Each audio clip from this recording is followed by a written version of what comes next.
Hey everybody, today I'm gonna show you how I do primers in some cases on some 357 Magnum rounds I'm doing. I only got about 35 bullets. I'm waiting on a shipment to come in. I haven't had a 357 for a long time, and I've got one now. I've got a 686 plus, which is a 7-shot Smith & Wesson 357 Magnum, and it's got a 4-inch barrel on it. One day I'll show it to you, but for right now, I've got more brass that I've cleaned and deprimed, and it's already sized in the old rock chucker sitting over here that's just out of your sight. But I'm old school. I do this stuff, one stage at a time. You handle a bullet from start to finish, probably, man, 8, 7, 8, 9, 10 times doing it this way. Whereas if you got the money and you got a real nice progressive, whether it's a RCBS or a Dillon 550 or 650, like a couple of my buddies have, I just, that's a lot of money for one of those. And anyway, this is how I relax and soothe my time or mind or whatever. But anyway, you just got to handle the brass a lot of the times. You got to deprime it, obviously clean it, in the tumbler, but, you got to deprime it, size it, prime it, load the powder charge, seat the bullet, seal the bullet, on the crimp. So I mean, just right out of thinking, there's six times. So, and I'm sure I'm probably missing a step by doing it this way. But and then you're always picking it up and doing it. But these loading trays are what I use. They make it a little more handy, so you can put them in there, and the bullets, the casings just sit in there. I've already done a couple of them, but here you can see there's no primer in the pocket. And then there's with primer in the pocket. But these are all trays. These are all unprimed, ready to go. They're sized and everything. Now I have not lubed them yet because I'm not running them through the press yet. But when I'm handling primers, you need to make sure that your hands are dry and oil free. And so if you start, you don't want to lube the cases until you put the primers in them, just because you got to take them out of the packets and whatnot. But they're just in these little trays, and then you take the lid off of this, flip it on there upside down, and the tray has grooves on the inside there that you just kind of shake it a little bit, and they flip over and roll the proper way. But this is just a gravity feed unit. It's got a little door on there with a window that you can close it so the primers won't go down into the chamber.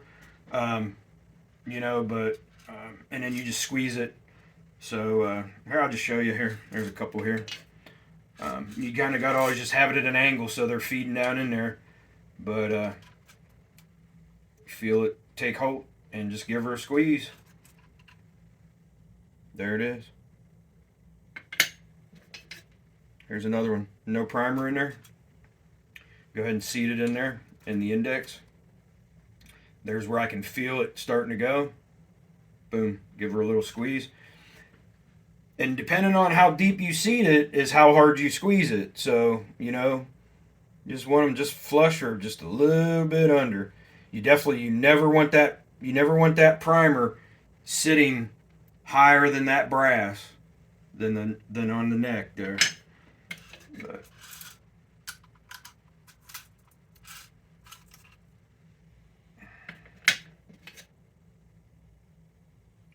no primer in there. Primed. The primers I'm using, these are some older CCI. They're just 500 small pistol primers. There's no need for the big old Magnum large pistol primers. And I've got all of them too, but these are the 350s. These are large Magnum pistol primers, but there's no need for that. If maybe if that was going into a 44 Magnum, or like your bigger bore 500 Smith & Wessons, 460s, 454 Casull, 50 Action Express, that kind of stuff. But 357, 45 Auto, ACP, 9mm, 380, small primers. But anyway, well, here I'll do a couple more. That's all I had in that tray. That was just a partial. But what I like to do then is, once I do this, then I'll go ahead and swap these to that other tray, because this tray is now primed. So if you start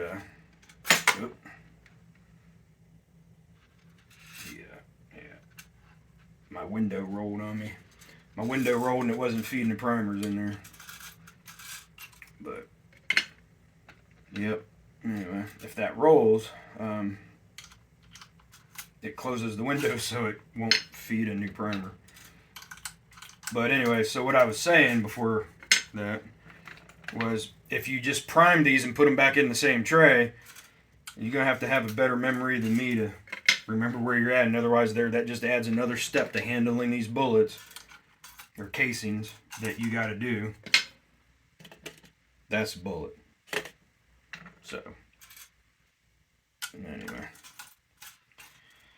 but this is pretty good. It's pretty fun to get into. I don't know, if anybody's looking to get into reloading, I don't know anymore. I'm not sure what, we used to do this just for precision, that's why I have the type of presses that I have, because I've mostly always just done my rifle cartridges. But I have all the dies for doing all my handguns too. But I remember back in the day when 9mm and 45, it was so cheap to buy. Heck, there was times we wouldn't even save the brass for some of that stuff because it's so cheap. But now everything's you got to go to the bank and get a loan out. But I reload it all now, even 380. But I did find some primers, and they weren't too overly expensive, but I've never paid that much for primers. Like these primers that I have now, I've kept them high and dry. Well, there was one left in the... Oh, there's 3 left in there. I have kept them high and dry in military ammo cans with the silica gel in there, the packets for moisture, and I have never not had one of my reloaded rounds go off because of a primer failure. I'm gonna go ahead and put this back on there. There's 3 more. They were in the neck. I didn't realize they were in there. Turn, let them feed down in there. Go down in.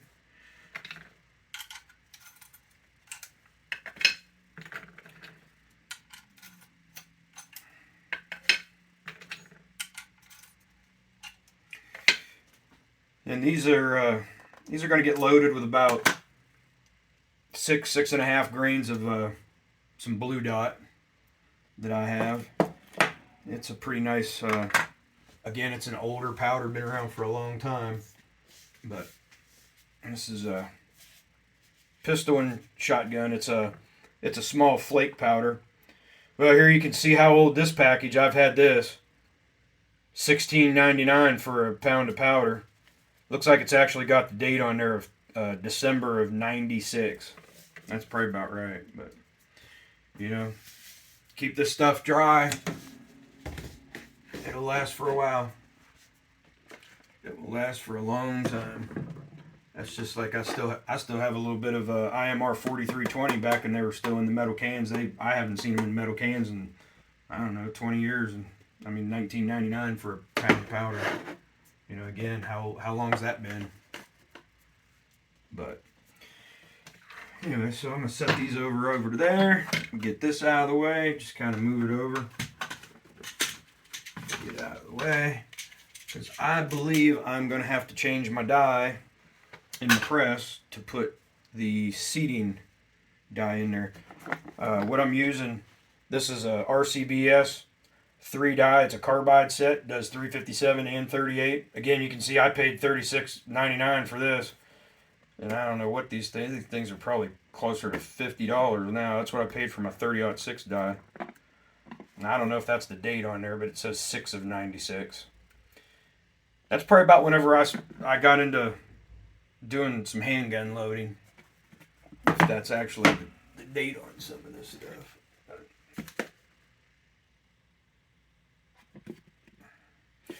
All right, here's again. This is a carbide set for the 9mm. I paid $27.95 for this.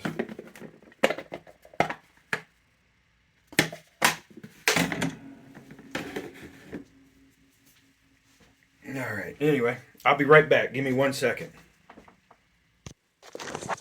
All right. I thought I'd just grab the let you see what I'm doing. I've already broke the locking nut down.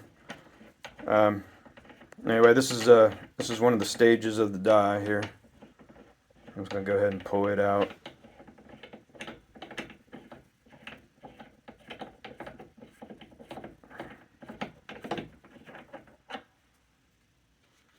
So this is the sizing die. I'm not sure if you can see up in there or not, but that's part of the sizing die up there. That's what goes down in and sizes it. Anyway, lay him down.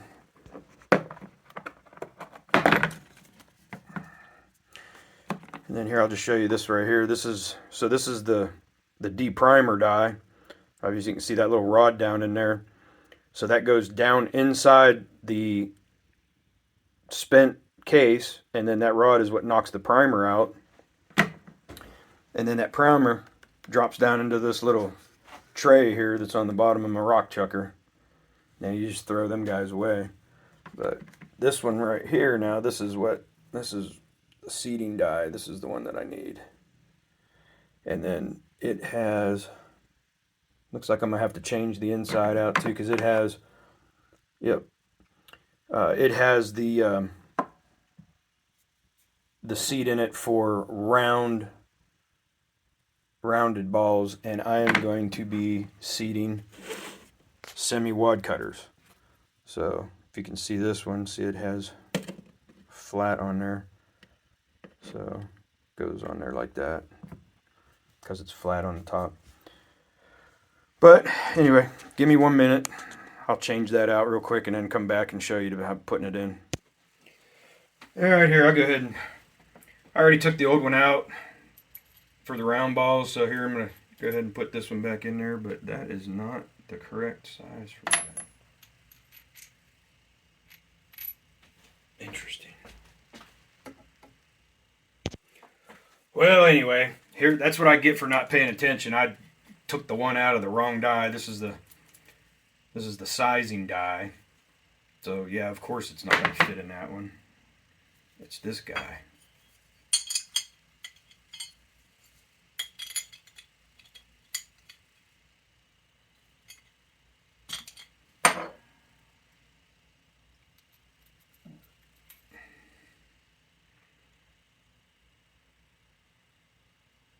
It's got about 5 threads shown on it. That'll at least get me close. I was wondering why that didn't fit down in there. I'm just going to wipe them threads off a little bit. There's a little bit of dust in there.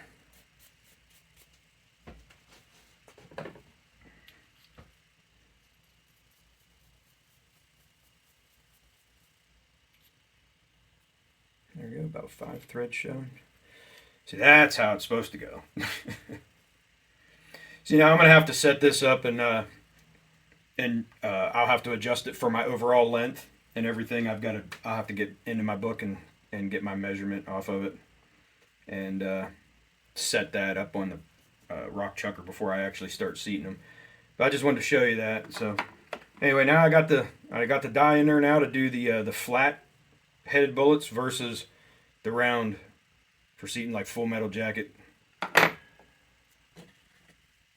And what's in there now is for the flat tops. Anyway, so I'm going to put this in the rock chucker now, and but I'll have to do that, and then like I said, I'll have to get my measurement out of my book for my overall length so I know my seating depth.